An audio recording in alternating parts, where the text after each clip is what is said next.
Задкулисието методично превръща България в фашистка губерния, подчинена на Московията, на Ердоган и на Дучето в Белия дом.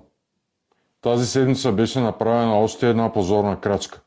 Желязков присъедини България към световен куп на автократи, педофили и масови убийци. Сламеният премиер на Пеевски Борисов подписа международно споразумение без мандат от парламента, без никакво обществено обсъждане. А Конституцията е пределно ясна. Само Народното събрание ратифицира международни договори. Това не е технически пропуск. Това е нагло погазване на основния закон, извършено от премиер в оставка. И това не е изолиран случай.